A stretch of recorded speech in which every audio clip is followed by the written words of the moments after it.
Okay, I'm just a few hundred yards down from the Stagville Plantation, and you can see here the sign. The byway turns up that road. Stagville Road takes you to Bahama, not Bahama, Bahama. But I'm going to take the back route a little bit just to get a little gravel. I'm on the Himalayan today. I'm trying to ride a little bit of gravel. It's been a while.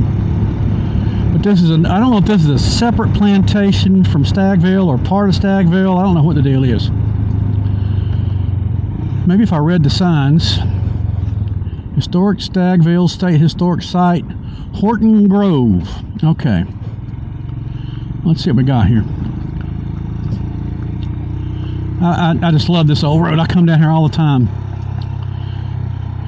Got a little fresh gravel on it. They usually do that in the spring. Oh, look, they're putting a new roof on the place. How about that? This is very unique here. And the reason being, they have the slave quarters here. And the slave quarters are two-story. You see this old house up here. And there's the slave quarters off to the left. And way out there on the left is the, I think the overseer's home. But these are two-story. They used to you could just walk in them. But I think they keep them locked up now.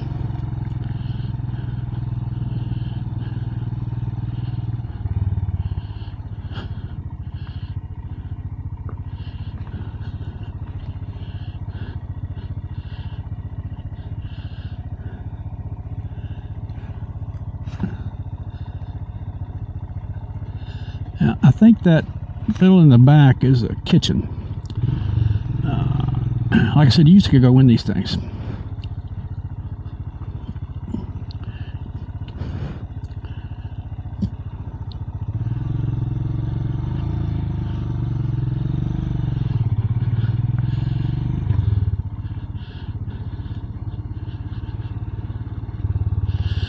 This is nice out here. This is state land, a lot of it. And there's a lot of hiking trails for you hikers. I'm old, bad knees. I don't hike anymore. I'll walk my neighborhood. That's about it. I don't like unsteady ground. God, who'd think there's traffic out here?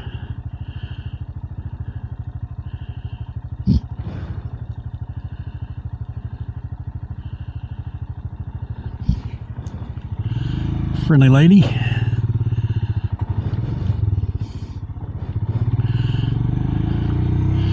Okay, here's another one I gotta stop at and learn about before I make my final video.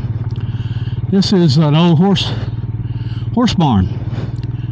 And it ain't no little horse barn. I'll have to find out about it. There's the information things. There's another one in the back. Oh, they have a guided tour. God, I need to do that. Yeah, I like this little dirt road. Used to be a little creek run across it.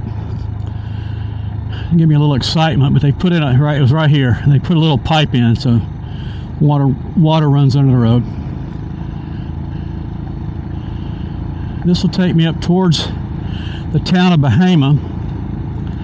It's spelled like Bahama, but it's Bahama, and it's actually named after three guys. So they put the first couple of letters of each name together. Like, I think one of the guys' name is Harris. That's the H-A part. Nice little town. A while back, I'm a retired assistant principal, and every now and then I get called out to go work somewhere for a few months. They need somebody. They promoted somebody to principal, and they're shorthanded for a few months. And so what they'll do is they'll bring in somebody like me just to work a few months rather than try to hire in the middle of the year. And then they have time in the summer to find the person they want, bring them in, get them oriented. I did it for 10 years. It's a great gig. In fact, on this one, I told them I wasn't going to do any discipline. All I would do would be teacher evaluations, which is what they needed. They were the guy that got promoted and left. He had a bunch to do, but I enjoyed it. You talk to the kids; they're nice. I like the kids. I really liked my job, especially as assistant principal. It was hard. You dealt with a lot of crap. Long hours. I usually work 11, 12 hours a day, and that's not if I didn't have a night event. You had night events about twice a week, 1 or 2 Saturdays a month. You had to do something, and but I liked it. I like dealing with the kids sometimes. I had some heartbreakers. One time I had a little girl come to me one day and said, look, he's named a boy, but I'm not going to repeat that, but so he's got something you probably don't want him to have. And I said, oh, I figured drugs, you know. So that's what I dealt with that a lot. And I'll tell another story on that one too. It's good. So I went and got him out of class. And back then, they would wear a jacket over their book bag. And I could see he had one under his jacket, and he was kind of acting kind of antsy, and he wanted to stop by his locker. So I stood right there. You know, I figured he was trying to ditch the drugs, and was watching him, and he wasn't able to do anything. So I finally got him down to our main office, and I called another assistant principal, because when you do a search, you got to have somebody else there. So the kid's unloading his book bag, and he's doing it real slow. And so my buddy, he got, you know, impatient, grabbed the book bag, reached in there, pulled out a 9mm pistol, loaded. Broke my heart. I like that kid. But apparently the story was he had been in a fight after school in a nearby neighborhood. And he's a little guy too, but he was winning the fight. And one of the other guy's buddies jumped in, and then a bunch of them beat him. So he had swiped his uncle's gun and was going to seek revenge. And so I had to call the police, and we had to do what they call a 365. And federal law says a gun charge, you just don't, you don't really do an expulsion. You have to suspend them for 365 days. In other words, they cannot come back that year or into the next one. So if you're pretty much into the year, that kid basically loses 2 years of school, and they usually don't come back. And it really just broke my heart to have to do that. I had several that weren't that bad, but several I had to do that I just hated to. But we had our rules. We stuck by them. You know, like the first time you got in a fight, you got 5 days out of school, unless it was real severe. Second time you got in a fight, we got rid of you for the year. Called a long-term suspension, remainder of the year. And I can't tell you how many times I think that worked. Because I'd have a kid, I'd be hearing something about some fights, and might be a fight, and I'd get the kid in, and I'd talk to him. He said, no, Mr. Warren, I've already had one suspension this year. I can't have another one. And they would avoid the fight. So I think that policy worked pretty well. Now the girls, they were different. Girls didn't care. They were going to fight. It'd be over something that happened 10 years ago, 3rd grade. You call me a B. Oh, it should drive me nuts. I still like the job. I had, my wife and I went out to eat one day. I had a kid, I saw a boy and a girl sitting over at another table. I mean, he was probably in his 20s then. But I recognized the boy, but I just didn't remember anything specific about him. He walked over to me afterwards, and, you know, when he was leaving, he said, are you Mr. Warren? I said, yeah.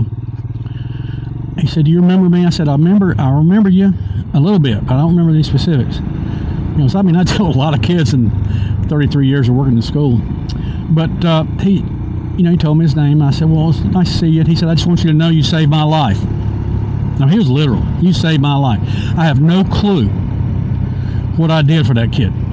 No clue. But I looked him up on the internet, and apparently he's ended up being a musician. He's a piano player, and he's making a living playing in churches. You know, they hire him to come in and play. You know, again, I don't know what I did, but yeah, that was a heck. I'm getting teared up now. That was a touching moment for me. Then I had another story. I had a grandson that went to that high school. In fact, all 3 of my girls went to that high school when I wasn't there. And then I came back after the youngest one graduated, and I'd coached wrestling there moons ago. But my grandson was playing basketball, so we'd go to the games. And I went to the concession stand at one game, and there was one of the mothers in there, and her son had graduated from our school. And we got to talking, and you know, she's telling me how he's doing, and she thanked me for getting him through school. Again, I don't know what I did for that kid. A lot of times I just talk to him, you know, just try to keep him straight. But I was talking to her, and she said she was mad at me. I said, well, why are you mad at me? She said, because you retired before my youngest son got through there. She wanted me to deal with him too. again, that was one of those moments that you really cherish as an educator, because you don't get many thanks. Everybody's always talking about how bad schools are and this, that, and the other. You know, I'm in North Carolina, and our high school, public high school, and we have a great college system. And our great college system is full of kids that graduated from North Carolina public schools. So we must be doing something right. Now, the particular school I was at, we had a lot of F&R, free and reduced lunch. That's what we call F&R. Those are usually poor kids, usually from a bad part of town, and they struggle. They got no support at home. Mom might be a crackhead, or she might be working 3 jobs, and the kid might be taking care of his siblings. I mean, all kinds of barriers to kids being successful. Live in a bad neighborhood. But our school system, and we have a school system, at that time we had about 25 or 30 high schools. And we had 10 end-of-course tests in high school, you know, like algebra and English 1, stuff like that. And what the county would do, they would take the scores from the tests and do statistical analysis. And I could look at my teachers right down to the classroom period level, like Miss Jones's 3rd period English 2 class, and see how those kids did. But the other part about that was I could look at how Miss Jones was doing compared to every other English teacher teaching English 2 in the school, and as well as the whole county, all 26 high schools. I could further analyze that, look at that data, and tell how well she was doing with the honors kids versus everybody else, and how well she was doing with the free and reduced lunch kids compared to everybody else, and several other demographic categories. And so the county had a measure they call the effectiveness index. And that was kind of an overall rating, how your school's doing versus everybody else. And our little school, with all the problems we had, we ranked number 1 in Wake County for several years. Until when Bush came in and started his mess, they stopped doing that analysis because of what he was doing. But that was great data. We didn't share it much with the teachers except to tell them they were great. In fact, one year we had t-shirts made. Effective is as effective does, to celebrate their being a top school in the county again. Yeah, I hated they stopped doing that. That was good information. We had a teacher one year, her rating was down a little bit from what we were used to, so we started looking at her stuff. And it came down to one class. One class pulled her down. So we dug a little deeper, and there was one kid in there who had been a real good student. And she was pulling the whole class down. So this one girl, her scores were pulling down the class and the teacher, and somewhat the whole subject area. So we dug a little deeper. If I remember correctly, one of her parents had died that year, and it was really bad. And so she had lost focus. So again, we didn't share anything with the teacher in terms of you did good, bad, or indifferent. We didn't like to do that because a lot of times they would take it wrong. I know one time I was talking to a teacher, it's a biology teacher, and she did real well with the low kids, low academically kids. And I said something to her about it one day when I was doing an evaluation. I said, I just know you did a really good job with these kids. And she got mad. And the reason she got mad is she was afraid that we wouldn't give her any honors classes anymore and just have her teaching all the low kids, and she didn't want to do that. So that's why you had to be careful with that data. Now, we wouldn't have done that. You know, we try to balance teachers, you know, because you got hard kids all day long, it burns you out. You know, I was there. I was an old industrial arts teacher. All my kids were hard kids, but I loved them. This little lake we're going by, Lake Mitchie, or is it Mickey? I think it's Mickey. Spelled Mitchie, but it's pronounced Mickey. It looks pretty low right now. We've been having a drought. I've been out here, and Duke University is nearby. Their crew team will be out here rowing. It's kind of fun to watch them. And that water's real low. We're in a bad drought here in the south.